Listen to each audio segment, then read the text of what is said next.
you and why are you here? Who am I? First of all, Chad and Cheese fan. Yes. No, Donald Knight. I serve as Group Senior Vice President for People and Culture for the Warner Brothers Discovery. And more importantly, I'm Dalen and Avery's dad. So that's a little bit about me. Very nice. Let's go back to this Chad and Cheese fan. I want to There hear we more go. about that.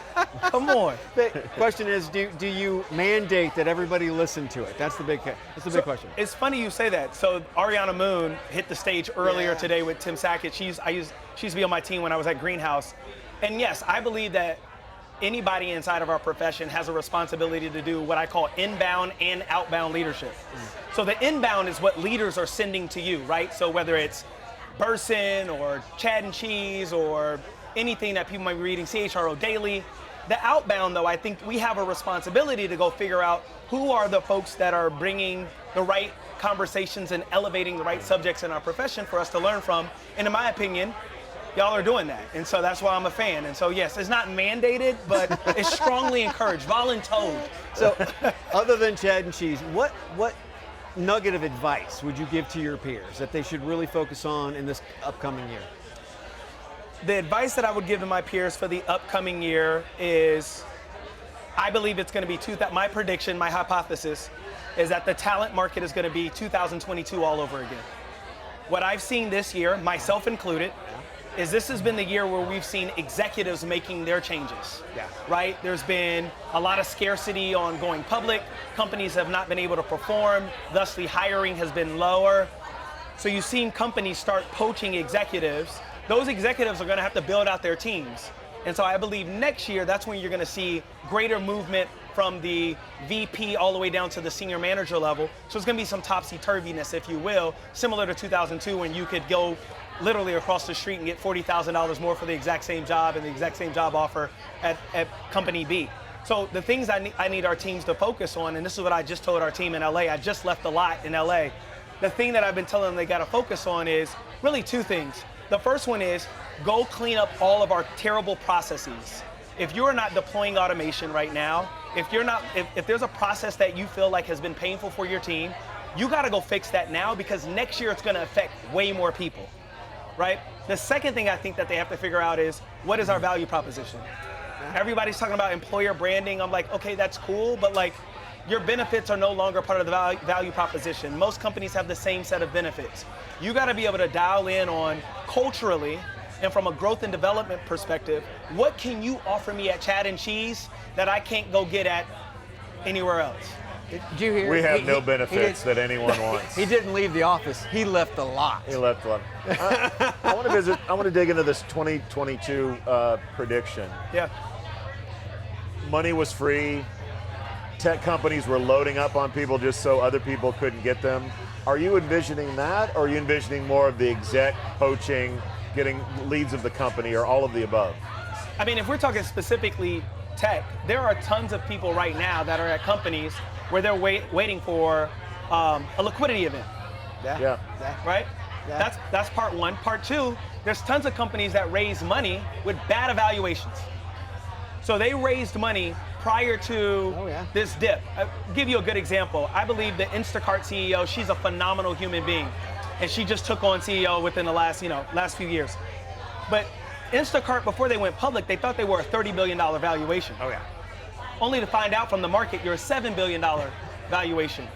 And so they're not the only ones though, right? There's other companies out there where people are still checking in every day because they're waiting on a liquidation event or a liquidity event. And then the other half of the tech community, in many cases, they have a bad valuation. And so what does that tell me? That means talent is ready to move. They're just waiting for the right reason. Yeah. One good reason is, my buddy Chad, who I had the greatest growth and development on 2-3 years ago, just became the CHRO at a new company. Chad says, hey Don, I want you to come work for me. Oh yeah. Right? Movement. That's movement. And so I think you're gonna see a lot of that. I've already seen the executives playing the musical chairs this year. Yeah. Again, myself included. Yeah. You're gonna see those folks next year. I'm still waiting for that building their Peloton teams. stock to bounce back. I mean, look, that's a good example though, right? Peloton founder starts a company after his 40s, has a $4 billion valuation. Right now, he's worth, I think, $300 million, which is still, again, rich people problems, but that's not not nearly the same $4 billion valuation as before. No. And so I think you'll also see greater consolidation in the market, particularly in our field. Yeah, right? we're seeing that Easily. now. Yeah, we're easily. seeing that now. So in 2024, thus far, what's been the biggest surprise for you that's happened in our space? Too many CHROs are laggards when it comes to artificial intelligence. Yeah? Explain. They're allowing their fear and anxiety to be the reason why they won't go test and figure out practical applications for the tools. And while they're doing that, their competitors who are more excited and eager to test the tools are creating such a wide divide between them that I don't know if they're ever going to be able to catch up. Like, there's companies, right? If you're still trying to figure out how to build an AI policy, you're behind. Yeah.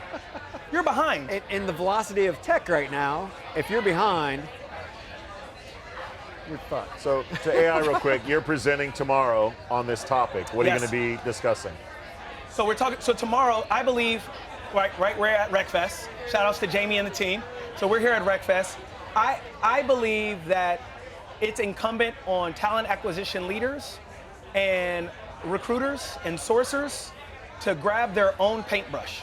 And to me, that tool, meaning AI, the A and the I inside of paint, I believe that tool can allow them to figure out how can they drive their own value as an individual, even if the company is choosing to lag behind.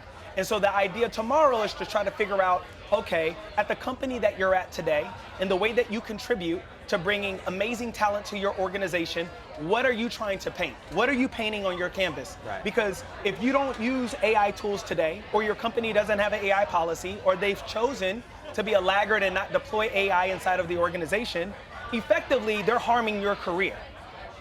And if you want to be marketable moving forward, you need to go grab your own tool and figure out how you deploy that for your own growth and development, regardless of what jersey you have on.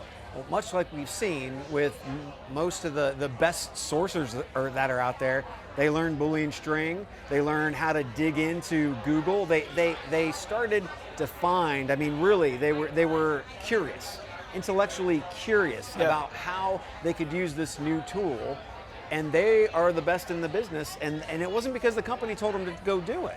So I appreciate that 100%. So looking forward, 2025, what's your main focus for 2025? You already talked about ripping stuff apart and all that, but He's getting a paintbrush is what he's saying. What's the main focus for Donald? My main focus right now for 2025 is, I work for one of the greatest storytelling companies of all time. You do, At Warner Brothers Discovery. And I believe in 2025, from a people and culture perspective, there's so many new talented people that are entering the storytelling business, and I want them in a Warner Brothers Discovery jersey. I want the greatest writers and the greatest producers to seek out our production houses to be able to bring their dreams to reality. And so in order to do that though, that means I gotta go find them. When the people are saying, like, I was laughing with Brian Fink, who's a great TA professional earlier today, and we were talking about, all of us remember when you sourced that one talent where you were like, they're gonna go on to do great things. I wanna go find those people. And the only way I'm gonna find that is I gotta make sure that we equip our team with not only the tools, but the time needed to invest in those tools to figure out how we can go uncover who those talented human beings are so we can build relationships with them. So I'm curious about that. The writer's strike recently, Hollywood, AI fears. I'm curious. What I'm hearing from you is like there's never been a better time to be a creative. But on the other hand, why do we need writers when we have ChatGPT? Why do we need artists when we have DALL-E or other tools like that? So make a case for the future of humans versus all these tools that are coming out to replace them. Or Mid-Journey. I don't even think that's a hard case to make. AI did not think of itself. I believe if you look at large language models today, which most people are using it from a prompt engineering, right? So you enter a prompt and it feeds you something back. Right. All it is doing is looking at mega parcels of data and regurgitating a new piece together puzzle for your consideration. Yeah. But the greatest creatives and the greatest stories have always came from humans. I believe the opposite, which is this is the time that you want to get closer to human creatives, because the stories that we can now envision of the future, now you have tools that can help you somewhat test out better plots or better scripts or better storylines. Or how do I write a story that's a romance story that appeals to both boomers who are living longer and have tons of money, but also Gen Z who is openly willing to talk about their feelings in the workplace. How do I write that movie? And I don't think I'm gonna go get that from a tool that's just regurgitating pieces of information that's already out there. So I believe if we deploy these tools the right way, the human experience should become a better experience. Whether you're a recruiter, a sourcer, or even a storyteller, it should become better, because now you can actually submerge yourself more into the creative side of the house, and a lot of like the mundane, routine things, yeah, you know, go deploy some automation for those things. I think you just wrote next year's Oscar award winner. The baby boomer meets Gen Z. Get off my yard and tell me how you feel. I mean, look, we're something. trending. We're already trending. I mean, we got Beetlejuice, which just did 145 million last week in the box office. Not creative though. It's digging up an old movie from the 80s, right? Have you gone to see it? Alien, same thing. You have to go see it. It's a reimagination. It's pretty cool. And then we got some other great movies on the way. Penguin. We got The Joker, which is gonna be really good. So I'm excited. I think it's a great time to be a creative, and I believe on this planet, we have more creatives who have not been able to tap into their creative genius because they've been bogged down in careers that have not allowed them to flex that creativity. My hope is that tools like AI will encourage them to embrace their full creative selves. Even without AI, a great storyteller, a great creative, Donald Knight. Donald, thank you so much. Thank you for for having hanging me. out, man. It's amazing. Thank you for Let me coming. get one of those shirts too. I'll see what I can do. All right. I know a guy. Enjoy the show, man. Thank you. Appreciate it.